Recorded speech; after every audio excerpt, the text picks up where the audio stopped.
mirada constituyente, Andrea Bentancor, académica de la Facultad de Economía y Negocios de la Universidad de Talca, analiza el modelo de Estado y las implicancias de la sostenibilidad fiscal.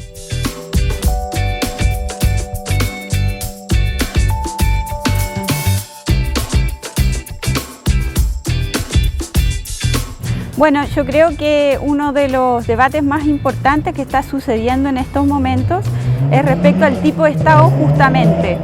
Y una de las propuestas es la de instalar en la nueva Constitución el Estado Social de Derecho, que refiere y que tiene varias implicancias en lo que vamos a conversar hoy, pero generalmente en el debate se presenta en oposición a Estado subsidiario, que es el prevalente actualmente a partir de la vigente Constitución.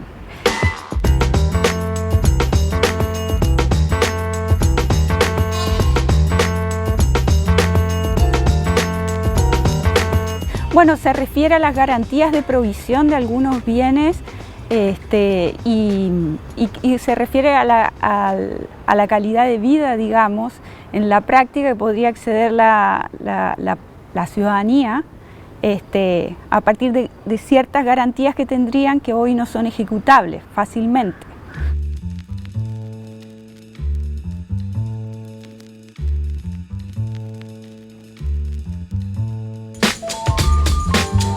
Bueno, es que tendríamos que ir derechamente a los derechos que actualmente están definidos en el artículo 19 en distintos numerales, a su ampliación posiblemente, que es lo que va a estar en discusión, y a cómo serían estos ejecutables, digamos, cómo se podrían hacer efectivos. O sea, deberíamos ir directo a esto para comenzar a hablar cosas concretas. Y esto es una discusión muy importante porque finalmente en toda la molestia, malestar que ha habido en la ciudadanía, que ha llevado a los problemas, digamos, del año 2019, a octubre de 2019, una ciudadanía que manifestó malestar, están muy relacionados con el tema dignidad. Y cuando uno ve distintos estudios, como los del Programa Naciones Unidas, y analiza cómo es que de dónde surge esa demanda de mayor dignidad, surgen muchos casos en cómo la población vive, por ejemplo, la atención de salud, la calidad de la educación, el tema de la vivienda, y por eso también el tema de la vivienda, la segregación de las ciudades, la descentralización está muy vigente en este debate constitucional. Que se espera alcance a plasmarse de mejor manera para que las personas entonces puedan acceder a una mejor calidad de vida, que finalmente es en la práctica lo que se espera y lo que está demandando la ciudadanía.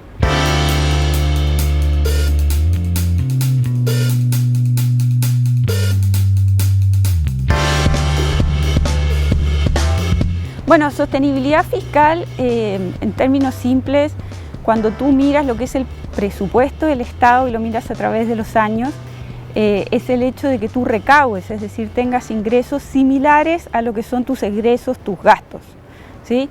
Entonces, que no tengas déficit. Eso no quiere decir que algunos años no puedas tener déficit. De hecho, cuando tú enfrentas crisis, generalmente tienes déficit que después se pueden compensar con otros años en que los ingresos son mayores a los egresos. Entonces, en parte es esta idea de balance. Y otra forma importante, de explicarlo, o otra implicancia de la sostenibilidad fiscal, es que cada vez que tú haces una reforma y mejoras, por ejemplo, en este caso lo que está en discusión hoy día, la reforma previsional, ¿sí? El acceso a la seguridad social como derecho, ejecutado de una manera que sea no solo sostenible fiscalmente, sino que le dé a las personas, a pensionados y pensionadas, un nivel de vida de sustentabilidad razonable, tú requieres una reforma. Y requieres reforma para tener ingresos permanentes, para gastos permanentes. Porque una reforma previsional que eleve las pensiones de manera importante, no es financiable con la tributación actual. Y jugarse a que el crecimiento va a financiar esto es una jugada muy riesgosa para la sostenibilidad fiscal. Entonces, el principio de que tú tienes que tener ingresos permanentes para egresos permanentes es muy importante. Y dentro de lo que ha sido la práctica económica chilena, la regla fiscal ha jugado un rol para apuntar y trabajar en pos de la sostenibilidad fiscal.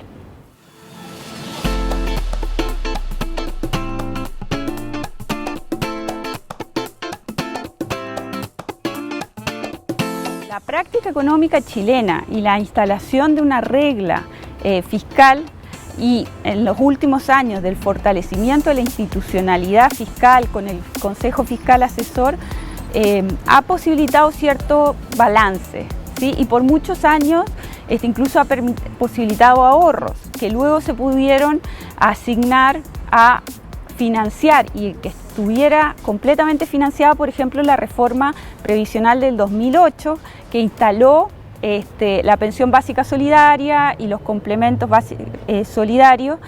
Entonces, en términos de política, ha habido instancias muy importantes que han posibilitado la sostenibilidad fiscal. Ahora, la discusión es si ese principio en la nueva Constitución se puede instalar o no, si es conveniente o no instalarlo en la Constitución, dado que la provisión de derechos sociales se va seguramente. Cuando uno mira el debate parece haber bastante acuerdo. Hay que ver cómo se va a dar esa discusión en lo concreto, en lo que es la mecánica luego de la redacción, más allá de la parte dogmática, que es la primera parte, en la mecánica después de balance de poderes. Pero seguramente los derechos sociales tengan una mayor garantía, ya sea por que puedan ir a la justicia cuando hay cierta discriminación, que puedan judicializarse o no. Hay todo un tema de balances ahí que está por verse. Entonces, en ese sentido, el temor que existe es que eso, que hoy no está, esas garantías que hoy no son fuertes, esos balances sí se produzcan. Entonces, a la medida que se produzcan, que eso arriesgue la sostenibilidad fiscal. Eso es lo que hoy está en discusión, que es una discusión que finalmente no es que no tenga solución.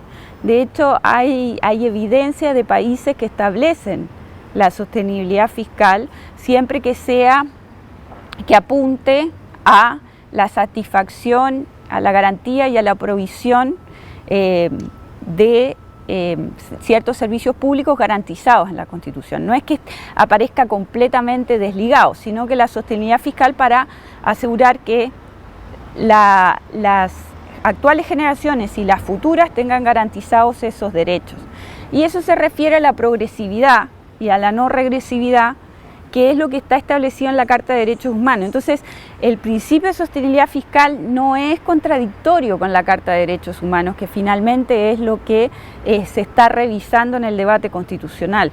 Si uno mira, por ejemplo, el mensaje de la presidenta Michelle Bachelet al salir de todo el proceso de discusión constituyente y al enviar una propuesta en 2018, a comienzos de 2018, aparece sostenibilidad fiscal, en el sentido de que sea funcional para la progresiva mejora de la garantía de estos derechos, que forman parte de lo que es el Estado Social de Derecho, es lo que lo definen. Cuando se habla, por ejemplo, del caso colombiano, se presenta con mucha fuerza la judicialización que existió en Colombia respecto a salud, y se enfatiza en eso, en ese riesgo, y eso proviene de cómo quedó la Constitución a partir de la Asamblea en el año 91.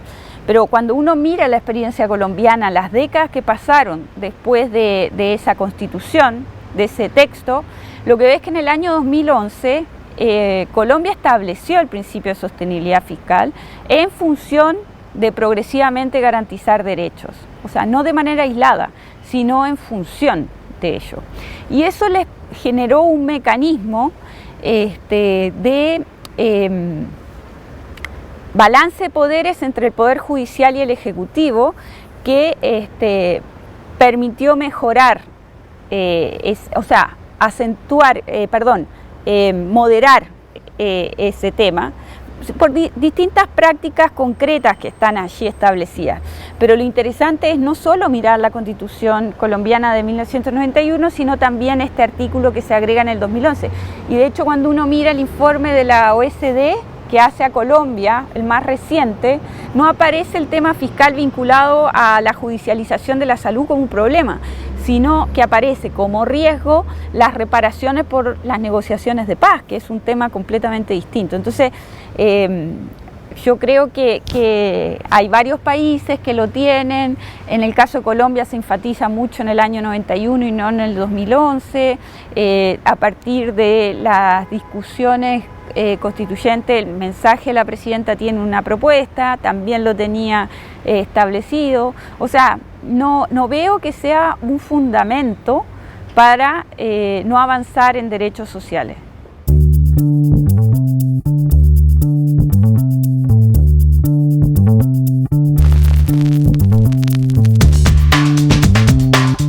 Bueno, respecto a la situación actual, vivienda se podría incorporar. Esa es una de las demandas que está en el debate. Y respecto a salud, educación, seguridad social, que en la práctica para la gente es pensiones, lo que uno debería revisar más allá del listado es aprender de la historia y ver cómo se han atendido en el caso chileno y cuál es el marco que ha dado la Constitución para aprender de esa experiencia. Entonces, la Constitución del 80, cuando tú miras el artículo 19 en los numerales que refieren a salud, educación, seguridad social, lo que hace es que te define un marco, un tinglado de quórums especiales para que los gobiernos puedan hacer política pública en esto. Te define leyes constitucionales en el sentido de que la propia Constitución te dice que necesitas quórums muy altos para cambiar las leyes que rigen salud, seguridad social, educación. Te define un balance de libertades, libertad de elección y de provisión privado-pública que queda manifestada en la Constitución, más el tema de los quórums, más el tema del Tribunal Constitucional, y con toda esa maraña de diseño, digamos, que es muy difícil de modificar, tú tienes toda esta sensación de las personas, de la ciudadanía, toda esta realidad que se materializa en: tú puedes elegir un sistema público o un sistema privado en la medida que lo puedas pagar, ¿sí? Entonces eso se materializa. Ese malestar se materializa y ese sentido de primera y segunda clase se materializa muy claro en salud y se judicializa mucho. Cuando tú lo ves en el caso de seguridad social, queda público-privado, ¿sí? Y queda en la Constitución la idea de la subsidiariedad, y en los fallos del Tribunal Constitucional el sentido de un Estado que haga lo que no hacen los grupos privados. Y en este sentido las AFP, por ejemplo, están bien instaladas a partir de menciones a sistema público-privado y después a leyes que requieren quórums muy altos para modificarse. Entonces, si tú quieres un gobierno que pueda hacer política pública en esas áreas, necesitas que las mayorías sean 50+1, porque en la práctica lo que te muestran las últimas décadas es que con 2/3, 3/5, 4/7, la capacidad que hay de hacer políticas públicas en esas áreas es muy, muy baja. Y esto que te decía, por ejemplo, en educación, de la libertad, mucho énfasis en la libertad, incluso la libertad de emprender en cualquier tipo de establecimiento educacional, también va, y los fallos del Tribunal Constitucional también van dejándote un esquema que te da muy poca movilidad. Y ese debería ser el aprendizaje para la nueva Constitución. No necesariamente, y no es ideal que la Constitución te deje definido el cómo, sino que te deje definido el qué. Y el cómo, si es público, privado, eso tiene que pasar a materia de ley. Los principios, las garantías y la forma de ejercer cuando te discriminen, por ejemplo, sí debe quedar en la Constitución, pero no si el sistema es público o privado. Eso es mi opinión personal.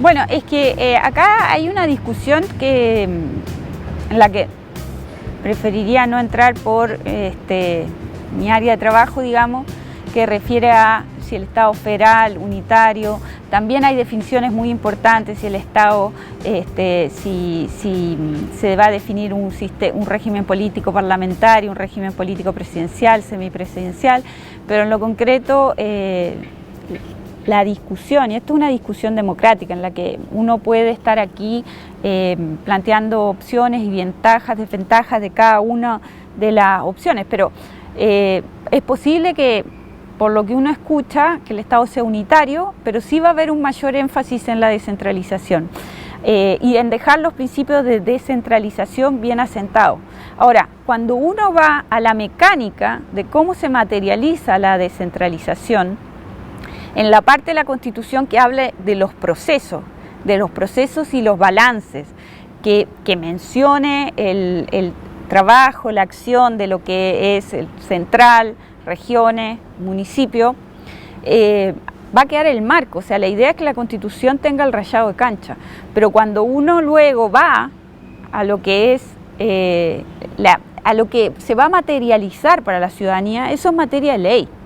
Porque la gente cuando quiere habla de descentralización y que es distinto nacer en Santiago que nacer en regiones y que el lugar donde naces, que eso es como lo siente la ciudadanía, el lugar donde nace determina tu calidad de vida, eso está en leyes.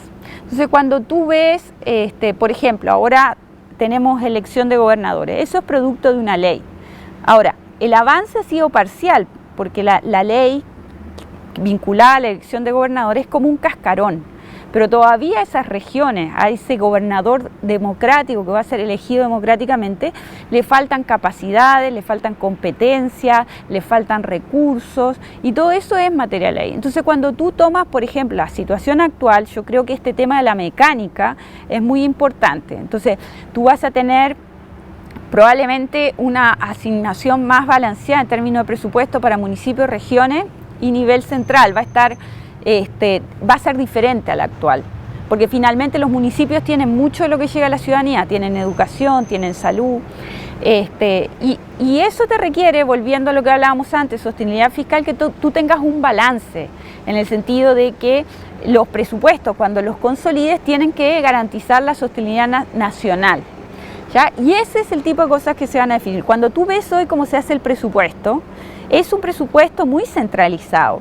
Probablemente eso tenga que descentralizarse, o sea, el nombramiento de autoridades de servicios por parte de gobernadores, es decir, que la autoridad política de la región pueda designar, que haya una rendición de cuentas, que haya un aumento de competencia en las regiones, eso es importante. Y si tú miras hoy por hoy algunos ejemplos, tú tienes, por ejemplo, vivienda, tú tienes Serviu descentralizados, pero esos Serviu descentralizados, al momento del trámite presupuestario, que es anterior a cuando la ley de presupuesto, el proyecto de ley de presupuesto ingresa al Congreso, tú lo que tienes es que se negocian centralmente, es decir, Subsecretaría de Vivienda o Ministerio de Vivienda con lo que es el jefe sector de la Dirección de Presupuesto de manera centralizada, se ve todo de manera centralizada.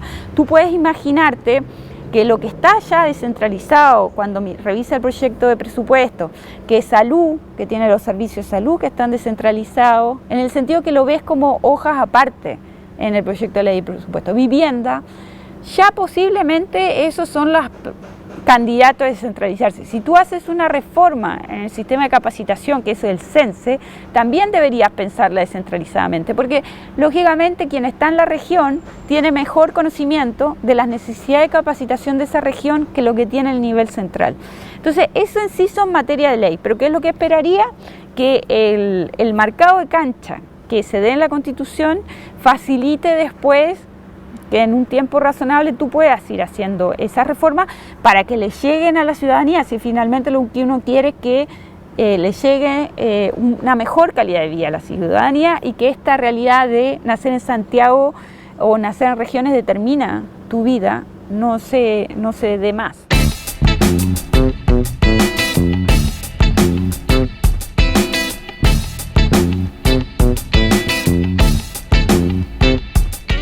Es que yo creo que el trabajo legislativo después de la nueva Constitución va a ser muy intenso, porque la Constitución va a definir muchos cambios.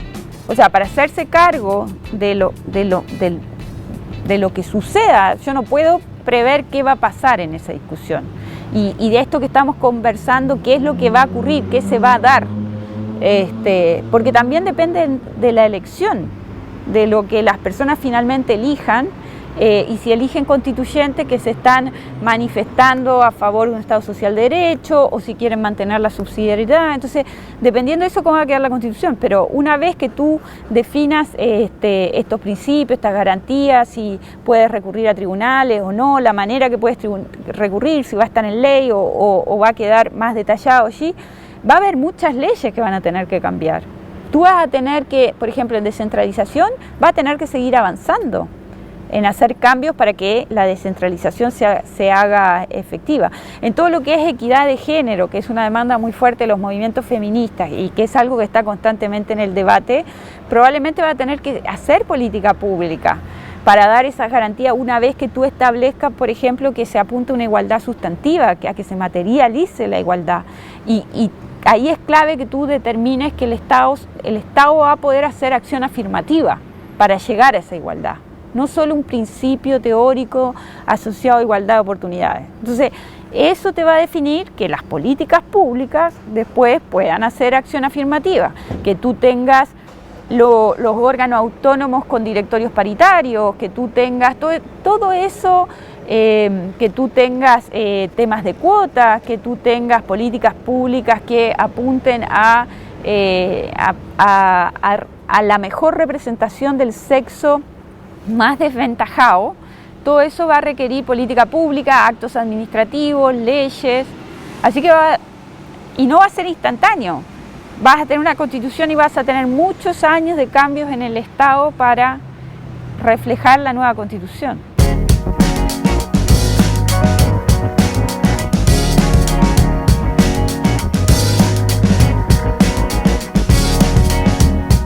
Bueno, el diagnóstico es muy conocido en el sentido que existen brechas muy importantes y que además se han acentuado en la pandemia. Existen brechas en materia de participación laboral, existen obstáculos concretos que viven las mujeres para incorporarse de manera importante o de manera plena al mercado de trabajo, al emprendimiento, y estos están muy vinculados al que las mujeres desarrollan la mayor parte del trabajo no remunerado.